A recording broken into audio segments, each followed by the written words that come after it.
Hello, everyone, and welcome back to the channel. Today, we're going to talk about finding your purpose. And I think this is really, really important, especially when you have a lot of time on your hands, which is the case for a lot of people during this pandemic. So, I'm going to take you guys through the steps that I recently did to come to what I believe my purpose is at this stage of my life. And I'm hoping you guys find value in this content as well. So, if you do, please like, please subscribe, and let's get to it. So first we need to define what our purpose is, right? If we're trying to achieve something, we need to define it first. So the way I define purpose is having meaning to your actions, right? Your actions are moving towards something. So natural follow-up question, how do we give our actions meaning? Now, the way we do this is we develop a personal mission statement, which is the end goal that we are trying to achieve. Now, my personal mission statement is going to be different than your personal mission statement, so it's going to require some reflecting on our parts to determine what our personal mission statement is. So, how do we come up with that mission statement? We need to define our values. So, what are values? Values are beliefs or opinions you admire. So, maybe you value hard work. Maybe you value honesty. Maybe you value money. All of these things are values that we're going to use when developing our personal mission statement. Now, how do we determine what our values are? There's a book called The 7 Habits of Highly Effective People. And in this book, Stephen Covey, who's the author, asks you to do this exercise where he says you're going to a funeral, and that funeral is your own. And there's going to be people speaking at that funeral. One person from your family, one of your friends, one of your coworkers, and someone from an organization that you're involved with are all going to speak about you. Now, what do you want those people to say about you? And if you do this exercise and you write down what you want those people to say about you, that reflects what you value. So now that we understand what we value, we can write our personal mission statement and develop our purpose. So now that we kind of reverse engineered what we need to do to find our purpose, I'm going to take you guys through what I found as my values and then what my personal mission statement is. So when going through these values, I'm not going to dive too deep into each individual one. I think if you guys find value in this, it would be good to make separate videos about each one so I could give it the time that it needs. But for this video, I'm going to try and make it as fast as possible. So I'm just going to kind of run through these values real quick. But if you guys would like, and this video receives positive feedback, I will happily dive deeper into each of these individual values. So the first value is proactive. And what this means is you take control over your life. You take responsibility for your life. The second value is begin with the end in mind. Now, what this means is that you are following your own map, right? You're writing your own story, and the end is something that you want to happen, not an end that someone else is prescribing for you. So these first two values are from The 7 Habits of Highly Effective People by Stephen Covey. And he talks about them as almost prerequisites to anything. So first, you need to take control of your life. You need to be proactive. And now that you have control, you can write your own story. Now, my third value, again, keep in mind your guys' values could be different, right? These are just my values.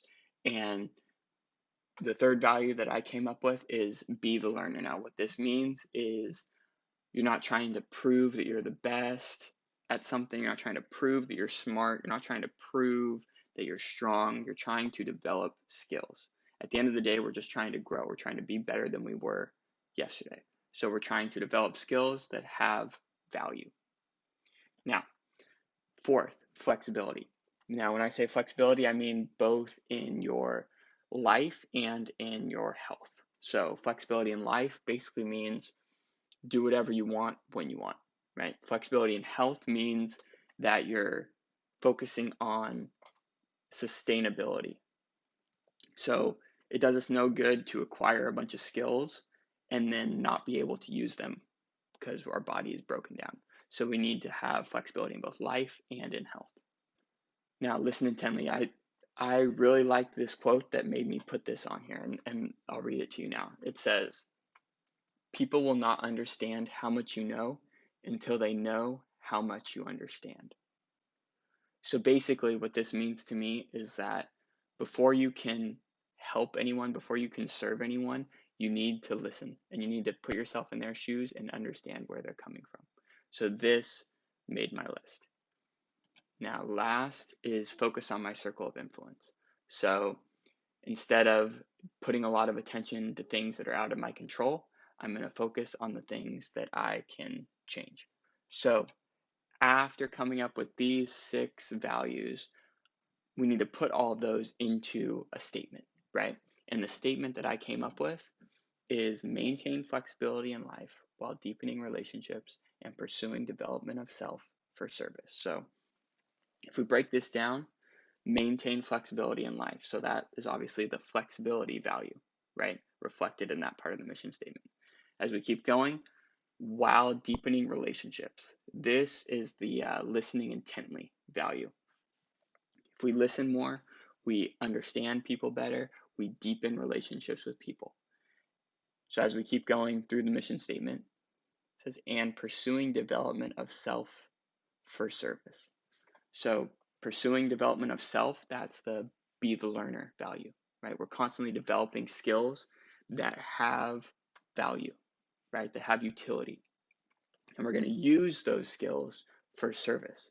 Now, obviously, the more skills we have, the bigger our circle of influence. And the more we listen to people, the greater our circle of influence. So now that we have our mission statement, we can begin to use that mission statement as our North Star when we're making decisions, right? So say I'm faced with the decision of purchasing a new car. Do I keep my old kind of run down car that I've had for 5 years now? Or do I upgrade? Do I get a new car? Now, if I'm acting in line with my mission statement here, I believe I should keep the current car that I have, assuming it's safe, and reliable. Now, the reason is because if I were to purchase a new car, it would be violating the maintain flexibility clause of my mission statement. If I were to purchase a new car, it would make me more financially reliant on my job and thus would make me have a less flexible lifestyle. So if it were me, I would not get the new car. Now, say someone is in a more financially stable position than I am, and purchasing a new car would not force them to sacrifice the flexibility of their life. Then maybe it makes sense, buy the new car.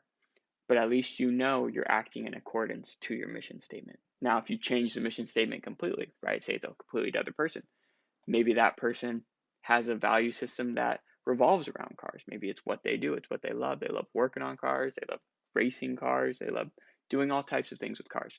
Maybe it makes sense for them to buy the new car. As long as you have a mission statement describing where you want to go with your life and you make decisions according to that mission statement, that is what we're after. If you made it this far in the video, I really appreciate the support. Thank you. If you find this type of content valuable, please let me know in the comment section. Please like, please subscribe. I would love to continue going down this path with you all. See you next time.